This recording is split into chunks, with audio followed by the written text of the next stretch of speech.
दोस्तों, मेरा नाम विशाल है। मैं पटना में पढ़ाई करता हूँ। मैं कुछ दिनों के लिए घर में छुट्टी मनाने आया था। मैं घर में एक दिन मोबाइल में गेम खेल रहा था। तभी मेरी मामी की कॉल आ रही होती है। गेम खेलने के चक्कर में मैं मामी का कॉल नहीं उठाया। मैंने सोचा मैं गेम खेलने के बाद मामी को कॉल कर लूंगा। लेकिन तभी अचानक मामी का मैसेज आता है कि विशाल, तुम कॉल क्यों नहीं उठा रहे हो? एक जरूरी बात करनी है। तभी मैं सोचता हूँ कि मामी इस समय मुझसे क्या जरूरी बात करना चाहती है। फिर मैंने जैसे ही मामी को कॉल लगाने की कोशिश की, तभी अचानक मामी का कॉल आ गया। कॉल उठाते ही मामी ने कहा कि विशाल, तुम कॉल क्यों नहीं उठा रहे हो? तो मैंने कहा, मामी मैं गेम खेल रहा था। फिर मामी ने मुझसे कहा कि विशाल, मुझे एक शादी घर जाना है।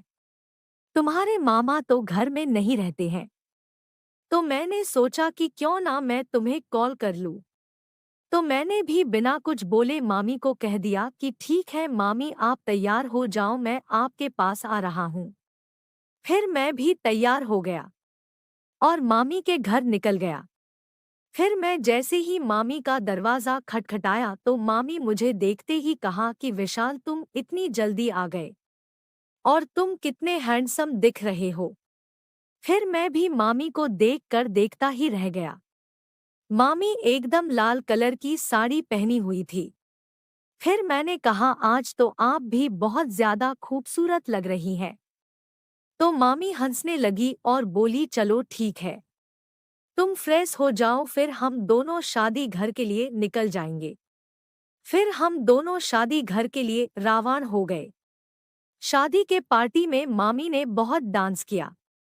मामी ऐसा डांस कर रही थी कि शादी में आए सभी मेहमान मामी को ही देख रहे थे।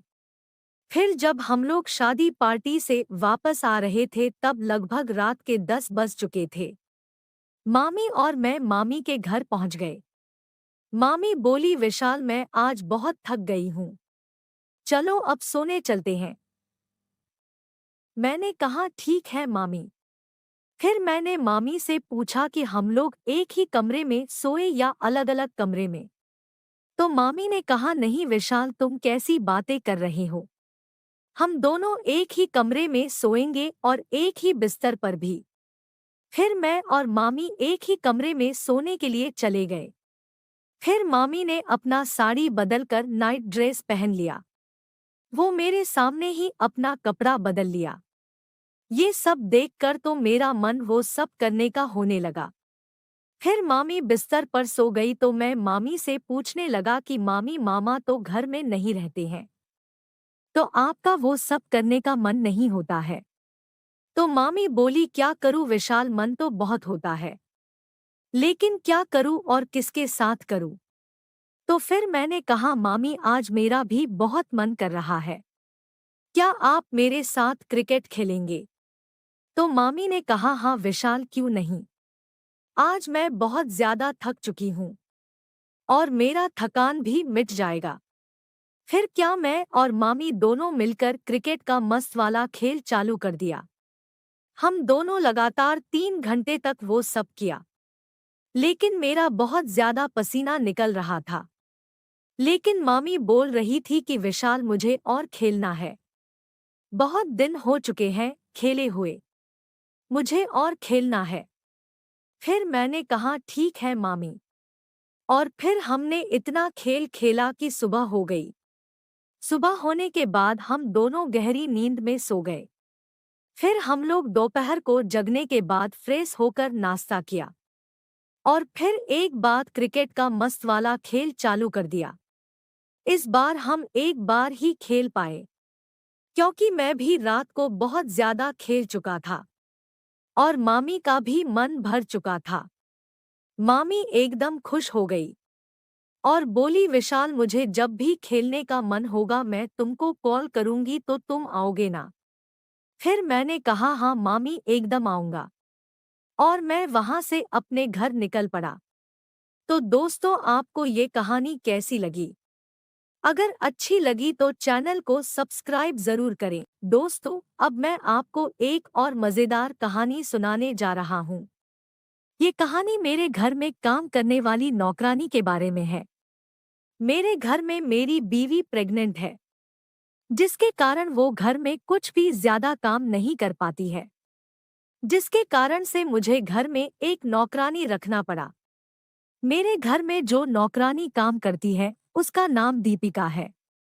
दीपिका देखने में बहुत ही खूबसूरत औरत है। अभी उसकी नई नई शादी हुई है। शादी के कुछ दिनों बाद ही उसका पति बाहर काम करने चला गया, क्योंकि उसकी पारिवारिक स्थिति उतनी अच्छी नहीं है। इसलिए दीपिका नौकरानी का काम भी करती है। मेरी बीवी का बच्चा होने वाला था, इसलिए मैंने उसको उसके मायके में भेज दिया। अब घर में मैं अकेला रहता था। मेरे लिए खाना बनाने का काम भी दीपिका ही कर रही थी। मैंने बहुत दिनों से क्रिकेट का मस्त वाला खेल नहीं खेला था, इसलिए मुझे क्रिकेट खेलने का बहुत मन कर रहा था। तो मैंने सोचा कि क्यों ना मैं दीपिका को ही मेरे साथ क्रिकेट खेलने के लिए बोल दूं। लेकिन मैं बहुत डर रहा था। फिर एक दिन जब वो रात का खाना बना रही थी, तो मैंने उसको कहा कि दीपिका, तुम रोज आना जाना कितना करोगी? तुम्हारे घर में भी तुम अकेली ही रहती हो, और यहाँ मैं भी अकेला हूँ। तो क्यों ना तुम कुछ दिनों के यहीं रुक जाओ। तो उसने थोड़ी देर सोचने के बाद कहा, ठीक है मालिक, जैसा आप कहो। फिर रात को हम खाना खाने के बाद अपने कमरे में सोने के लिए चले गए, और वो भी दूसरे कमरे सोने के लिए चली गई। फिर आधी रात को वो खुद मेरे कमरे का दरवाज़ा खटखटने लगी। फिर मैंने दरवाज़ा खोला और कहा, क्या हुआ दीपिका? तो उसने कहा, मालिक, मुझे अकेला डर लग रहा है। तो मैंने सोचा चलो ठीक है, मैं जो चाह रहा था वही हो गया। मैंने बोला, ठीक है, तुम मेरे साथ मेरे कमरे में सो जाओ। फिर वो मेरे कमरे में आ गई। वो साड़ी पहनी हुई थी। तो मैंने कहा, दीपिका, तुम अपना कपड़ा बदल लो। तो उसने कहा, मालिक, मेरा सारा कपड़ा तो मेरे घर में है। मैं अपनी बीवी की नाइटी उसे दे दी और कहा, आज तुम इसे पहन लो। फिर वो नाइटी को पहन लिया। अब वो एकदम लाजवाब दिख रही थी। मेरा तो उसके साथ क्रिकेट का मस्त वाला खेल खेलने के लिए मन उतावला हो रहा था। फिर कुछ देर बाद मैंने उसे कहा, नींद नहीं आ रही है मुझे दीपिका? वो बोली, मुझे भी नींद नहीं आ रही है मालिक। फिर मैंने कहा, आज मुझे मेरी बीवी बहुत याद आ रही है। मैं उसके साथ रोज क्रिकेट खेलता था। आज मुझे बहुत खराब लग रहा है दीपिका। फिर मैंने उसको पूछा, दीपिका, तुम्हारा पतिदेव तो बाहर रहता है, तो क्या तुम्हारा मन नहीं होता है खेलने का? उसने कहा, बहुत होता है मालिक, लेकिन क्या करूं?